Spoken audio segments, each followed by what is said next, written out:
Hello বন্ধুরা, আসসালামু আলাইকুম। আমার ক্ষেতে ধান পেকে গেছে এবং কি খুব সুন্দর হয়ে হলুদ হয়ে পাকছে। তাই আমি এখন ধান কাটতেছি আজকে প্রথম এই সিজনে। এই ধান কাটার পরপরই আবার কিছুদিন পরেই আবারই ফসল আবাদ করব। আমনের রোয়া লাগাতে হইব। তাই খুব সুন্দর ও হলুদ হয়ে ধান কাটছে পাকছে।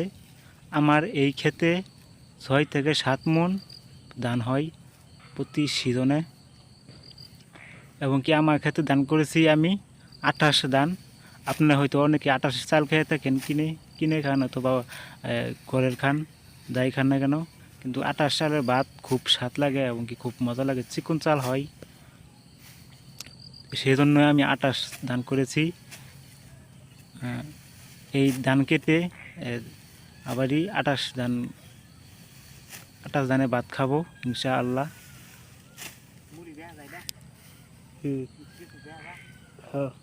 আমার বাড়ির একটু দূরেই এই ক্ষেতটি খুব ভালো ধান হয়, খুব সুন্দর একটি ক্ষেত। দেখুন সম্পূর্ণ ভিডিও ও ধান কাটার কীভাবে ধান কাটি আমি। চ্যানেলে চোখ রাখুন, শেষ পর্যন্ত ভিডিওটা দেখুন। আড়াস ধান, এটা হচ্ছে খুব চিকন চাল হয়, খুব ভালো ধান হয়। এটা ভাত খাইতে অনেক মজা।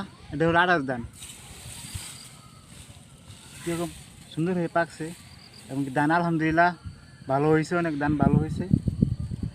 আলহামদুলিল্লাহ ধান ভালো হয়েছে অনেক, খুব সুন্দর ধান হয়েছে। এটা হলো আড়াস ধান। এখন ঠিক সময় দুপুর, অনেক রোদ এবং কি খুব গরম, বাতাস নাই, অতিরিক্ত গরম বাতাসে আমার কাছে।